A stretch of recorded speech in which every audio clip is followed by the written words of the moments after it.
Okay, kids, going live.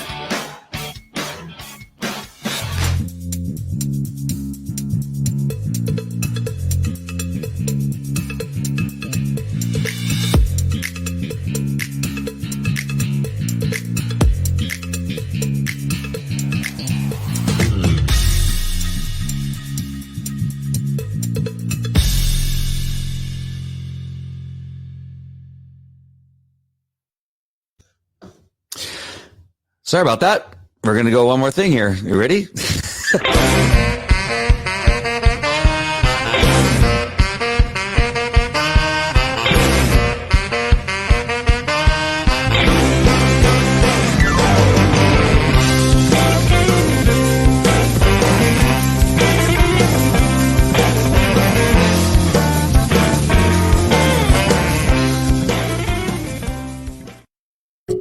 Speaking of shenanigans, that was some shenanigans going on in my between the countdown and my intro. Usually, I go to the background, but anyway, you don't need to know all that. This is Andy coming to you live from Orange County, California, where we have just so much going on, Since yesterday's show, I'm getting not pummeled. What's a good word? I'm getting information. I'm getting people, sending me information about either individuals or groups of people that are just simply out of control in our little local town here, which is Yorba, which is known as the land of gracious living. But we may have to change that to the land of a bunch of wackos that are amongst our people. Oh, and of course, now that I go live, I'm getting the call that I was expecting to get before I went live. I had been waiting, but it just came to me just now. But anyway, I'm going to have to answer that later on. Just a number of people that are sending me stuff about individuals, about groups of people that are attacking conservative Christians that are not even in the Yorba School District, of which the show was about yesterday, of people that simply just hate conservative Christians and calling us demons and racist and bigots and terrorists and all the crazy names that they love to call us. It's just really something else. It's just like I opened up a Pandora's box of people that live amongst us that is really, as we, most of us know, we know that the country is mostly filled with not necessarily conservative Christians, but people that do not believe that we are a country of liberal lunatics or dimwit Democrats. That is a smaller group that yells and screams and has temper tantrums that cause people to be scared, corporations to be scared. Look what happened to Mike Lindell of MyPillow. And what I love is when they throw those temper tantrums and they cancel him out of Bed Bath & Beyond and Kohl's. And I think there was a couple other stores that they stopped carrying MyPillow because of these little children that are throwing temper tantrums. That what happens is that we do something what's called a boycott instead of a boycott. We do a boycott. Boycotts never work, by the way. And so what works better is a boycott, where I encourage people to buy as many MyPillow products as possible in retaliation to the stupidity of the liberals, democratic nitwits that are in our country, which again is I truly believe is much smaller than what people think. Look at what happens to CNN. CNN is just dropping in its ratings. They can't even stay in the airport because they can't afford it. That their audience is so small. The bigger audience are the conservative platforms like OAN and Newsmax, even Fox still on some level, but they've even dropped because they've gone to a little bit of the left. And so when we look at those things, when you look at the rallies of President Trump, you see the numbers of people that attend a President Trump rally as opposed to attend any event that a Democrat puts on. They have to pull people in. They count the liberal media that shows up as the head count for the people that show up, which really is not true. A true count of people. They have to be there because they're getting paid. They're not there because they want to, or necessarily they believe what it is that the speaker is speaking upon. So, And so here we are in little Yorba Linda, California, where we have a number of people, including a teacher in the high school who has taken it upon herself to demonize and to attempt to discredit somebody who the citizens in Yorba Linda voted for in the school board, and she's taken it upon herself that she's going to have this person either, in an attempt to force, Leandra to resign, which is not going to happen. Those people that know Leandra know she's not going to resign. And the other thing is that she's going to start a recall. This is the loser.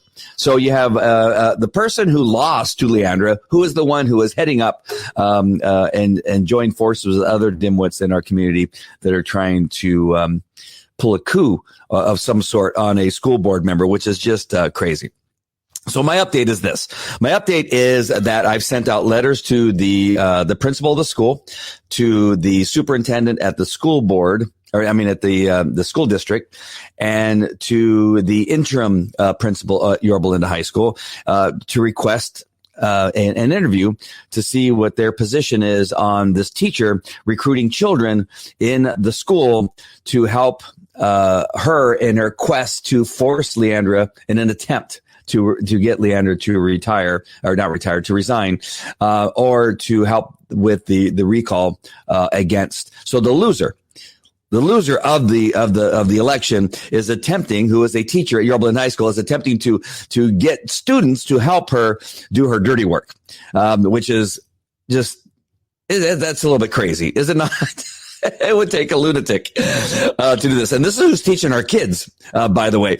Overall, the Placentia Yorba Linda High School District, I have mostly good things to say in regard to the teachers that I've experienced.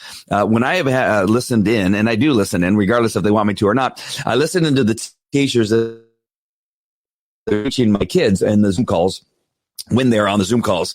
And I can tell you that I'm really encouraged and find the teachers that are teaching our students in my children's classes are all really, really good, and really find them to be exceptional people.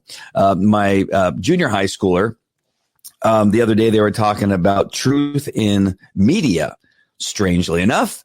And I know that's really not something that we, at least on these last 4 years, can say those two things go together, truth and media. But I really loved, I sat through the whole class to listen to what she had to say and what she was doing, and it was really, really good.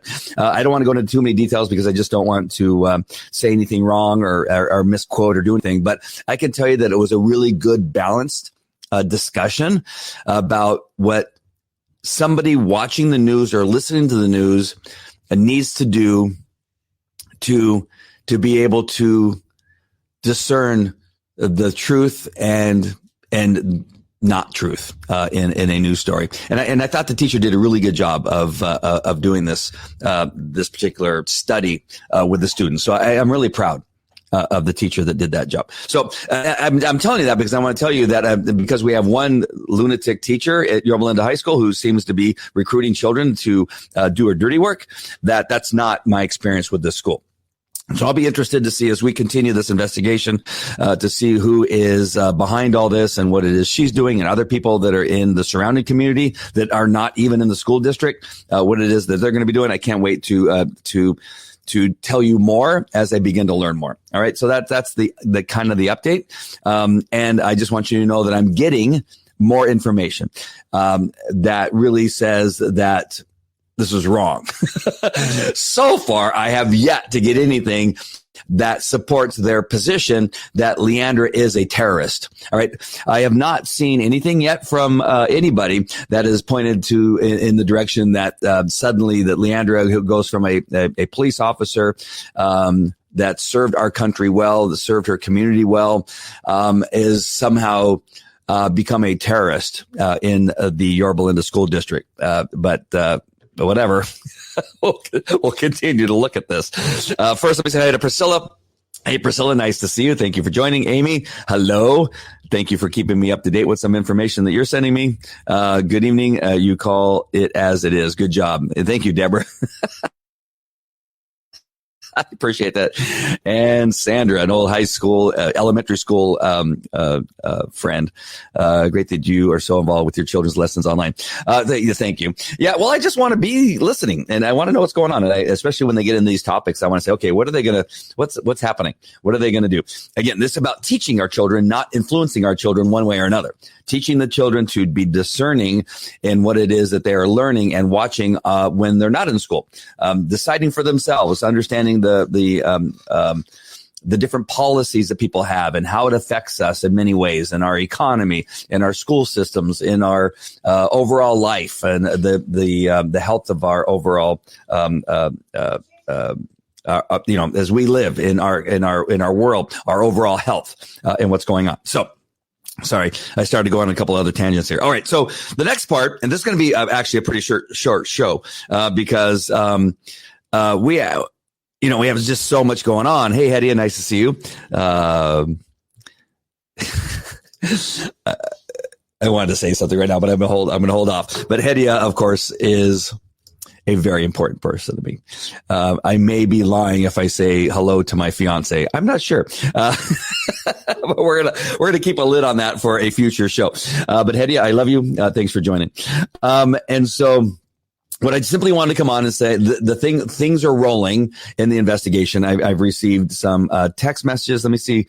Actually, let me show you.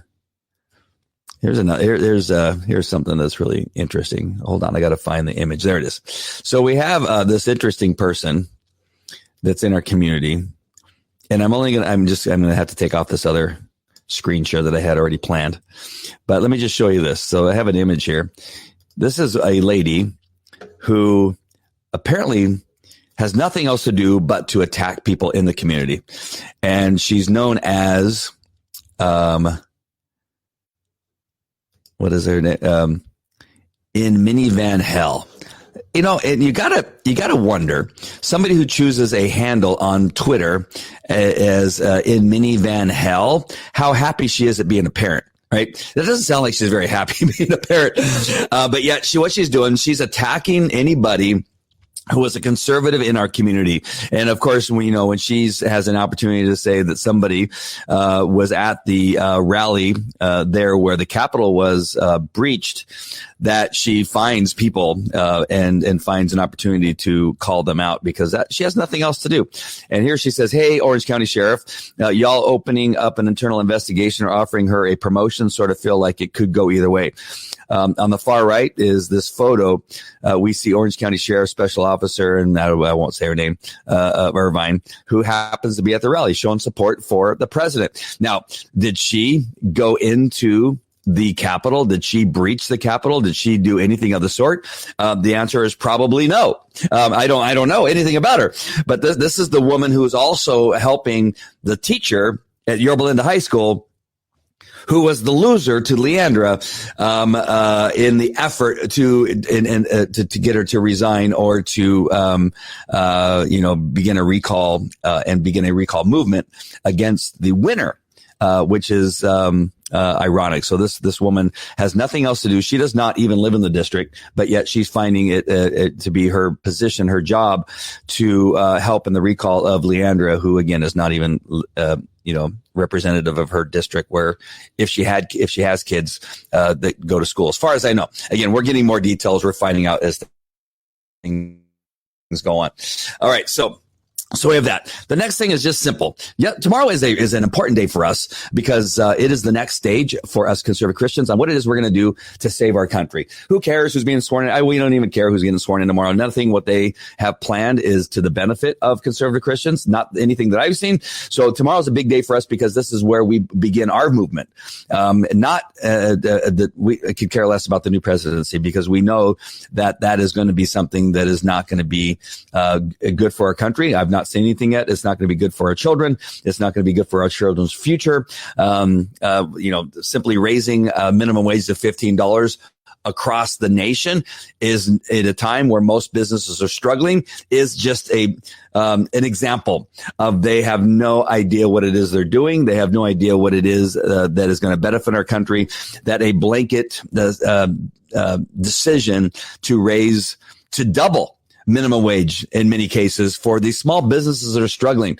They don't realize that it's not just $15. You also have payroll taxes. You have benefits. You have a number of other things that cost individual employers on top of whatever they're claiming that the minimum wage is. So it's not just the minimum wage. So just to name one aspect of it, right?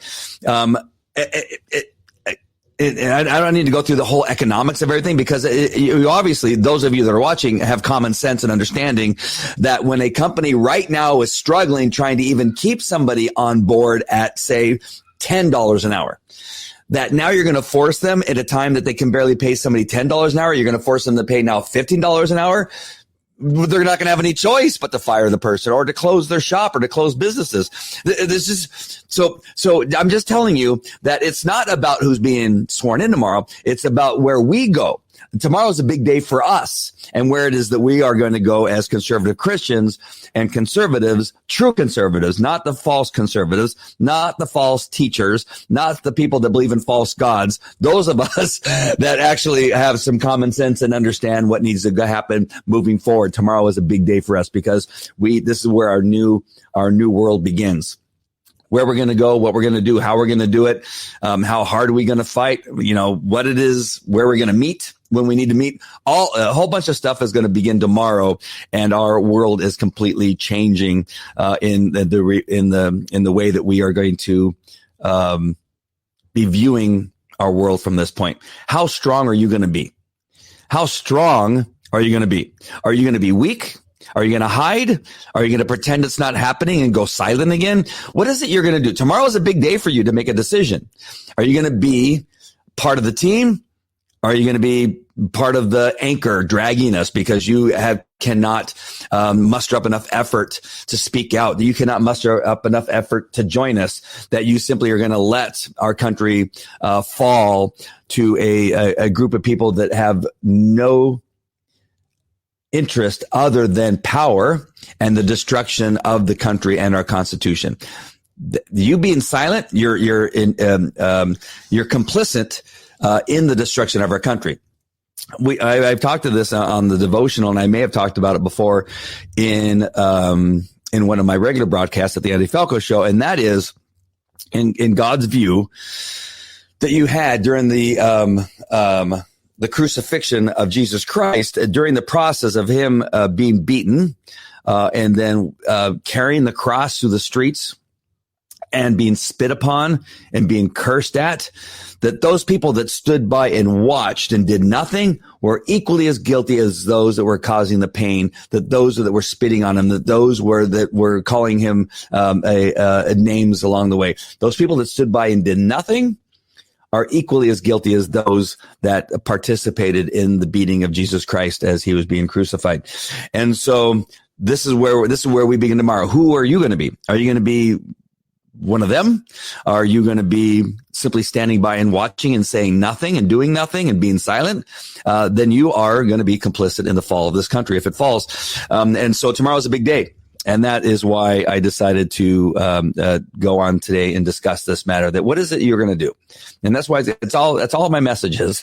I'm going to leave you with I'm going to come back and I'm going to share part of President Trump's farewell message today, which was very powerful. I have a number of people, even people close to me, who say that Donald Trump, President Trump, has caused so much pain, and even the people that support him say lately. And again, what we get caught up on, and what we unfortunately have, is what has happened to some of the rhinos, what has happened to some of the Republicans, is they get sucked in to this narrative and they don't listen to his words. When you listen to his word, at no time did he say, go to the Capitol and riot and destroy it and do anything, right? He said, go peacefully as patriots and tell them how you feel. Oh, but that was really, what he was really telling them to do was to attack. And so this is the narrative they want you to believe, that everything that he says, every word that he utters is an attack on Democrats. Right, that he wants to destroy our country, that he is a racist, that he is a terrorist, that he is a bigot, that he is a homophobe. Every word that he said, they give him a lot of power. These liberals, they really believe that he is a god, right? They really believe that he is something else, right? They have no problem saying that he's stupid and a dimwit and a loser, but yet they give him all this power, that every word he utters has so much power. But when you listen to his words, when you truly listen to what he says, I'm sitting there going, I have no idea where they get this. But they want to believe that every time he says be a patriot, that he's saying be evil. Every time that he says to be peaceful, that he's saying attack. That every time he says make America great again, that he's saying make America the terrorist of the world.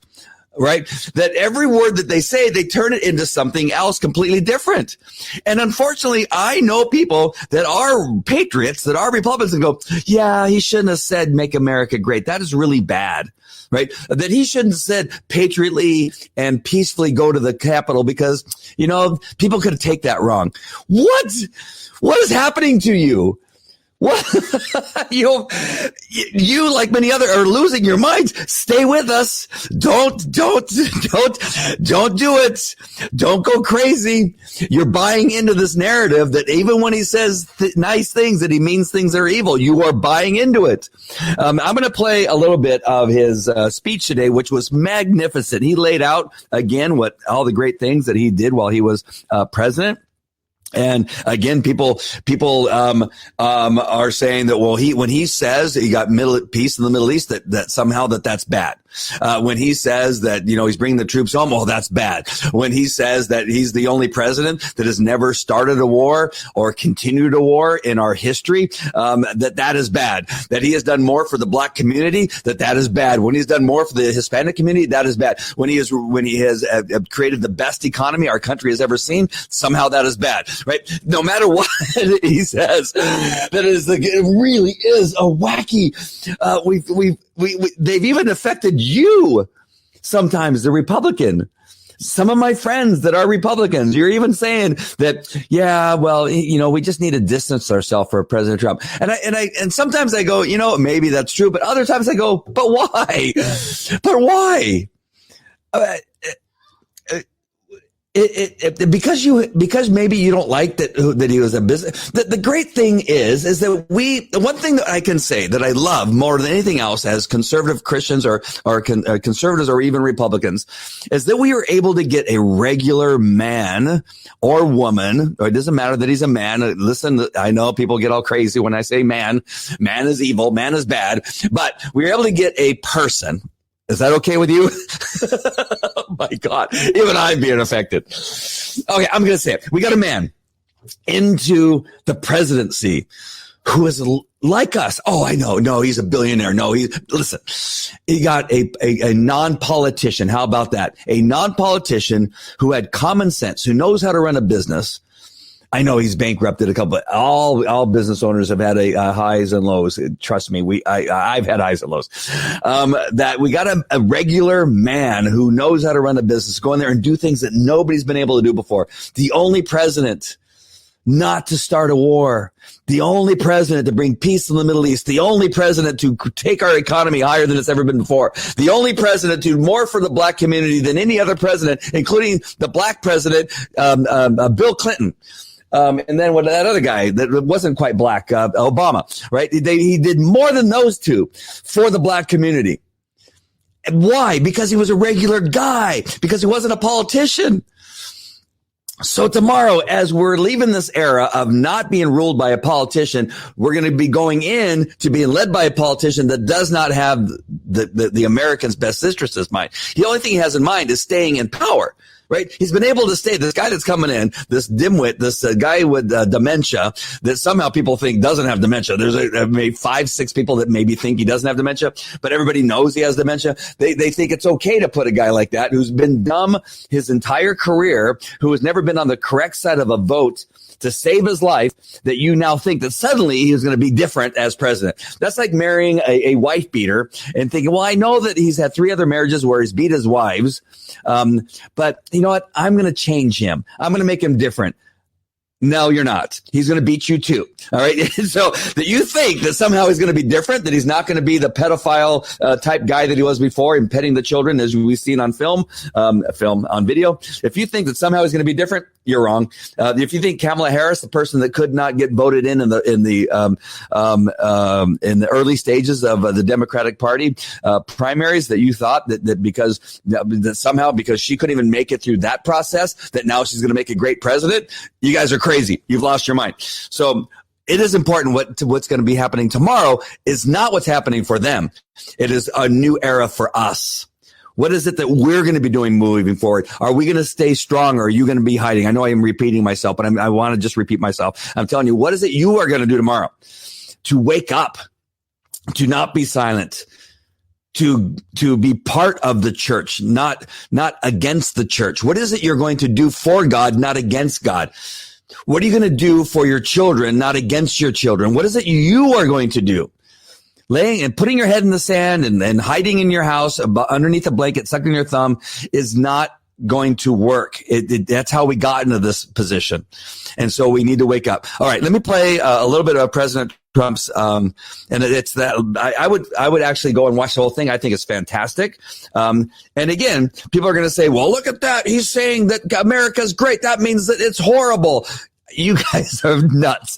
All right. So let's play a little bit of President Trump here and just enjoy a little bit of these words that he says towards the end about and again, prior to this, there's a whole bunch of other accomplishments that he points out that during his presidency were able to be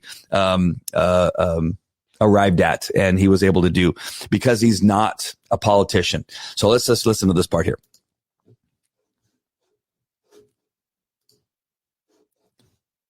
Nations of the world to stand up to China like never before. We obliterated the ISIS caliphate and ended the wretched life of its founder and leader, al-Baghdadi. We stood up to the oppressive Iranian regime and killed the world's top terrorist, Iranian butcher Qasem Soleimani. We recognized Jerusalem as the capital of Israel and recognized Israeli sovereignty over the Golan Heights.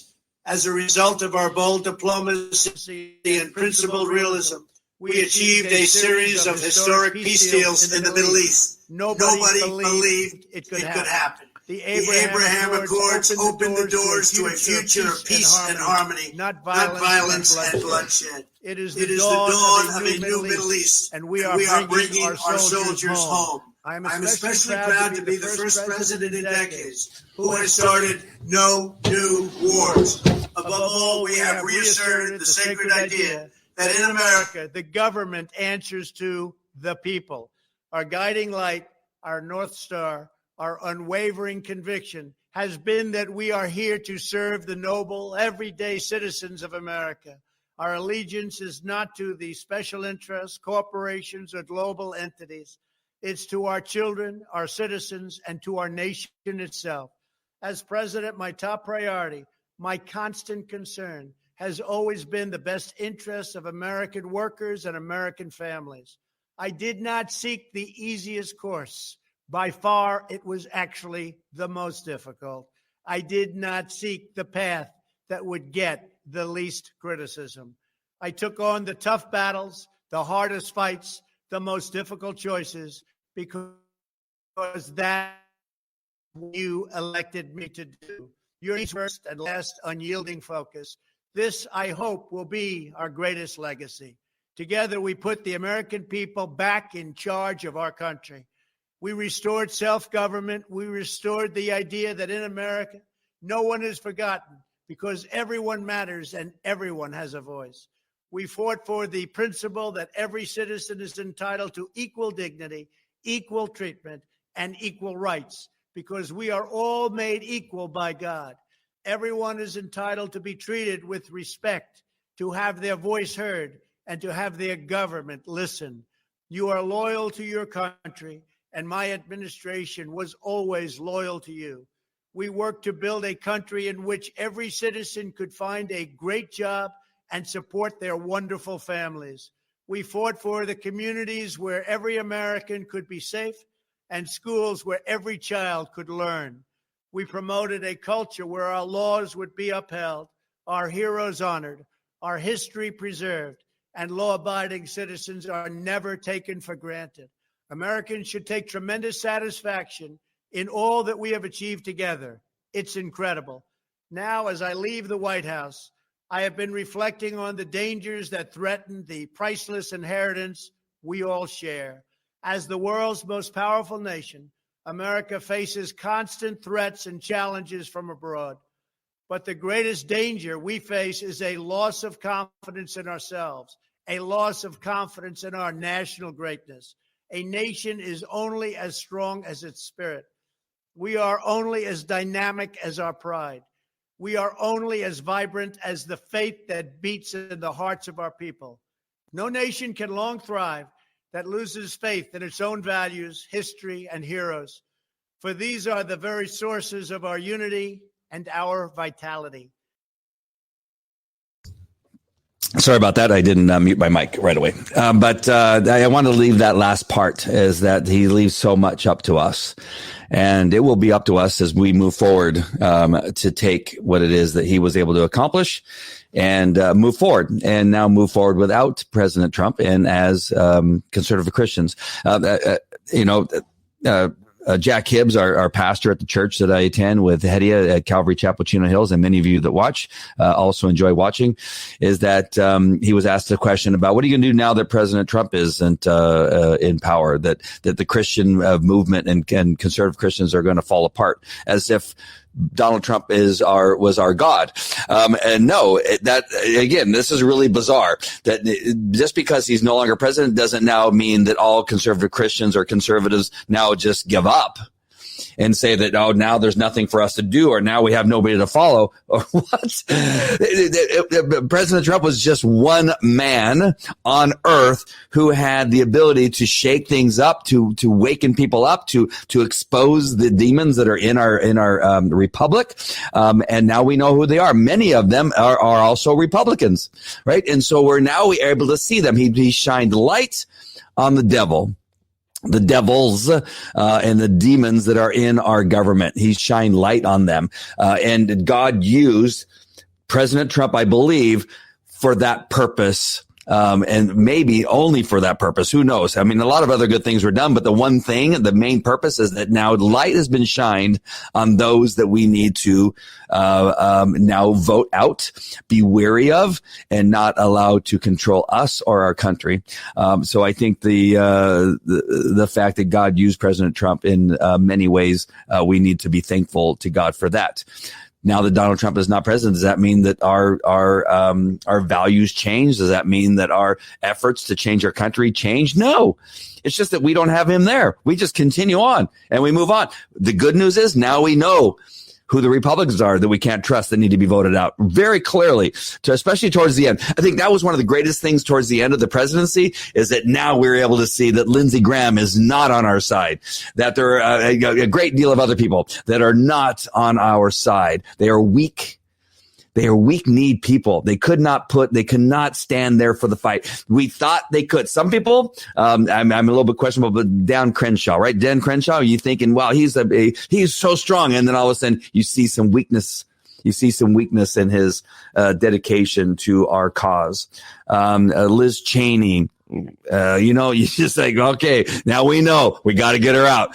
And so as we move forward, we know now who to vote out. We know now who not to trust, and we know now what our focus is on, and that is to come back even stronger, to follow God's word, to pray, to be active in our communities, starting at the lower level. That's why I started with what's happening here in Yorba Linda, just to kind of show you these are where these problems start. These are like little sparks of things that we need to put out these fires early on. Don't wait until they get to the federal level and our forest fires. We need to start locally and put out these little fires and then address the bigger problem that we have in our federal government. All right, my friends. Love you guys. Got to get to cooking dinner for the kids. I appreciate you coming on and listening to the update and what tomorrow's our day. It's not their day. It's our day. Our day starts tomorrow. And so I want all of you to wake up, be in the fight, and let's move forward. All right, my friends. Love you guys. Yeah, God bless. And I'll see you tomorrow. I know I have something that I'm going to say tomorrow. All right, my friends. Take care. Talk to you later. Bye.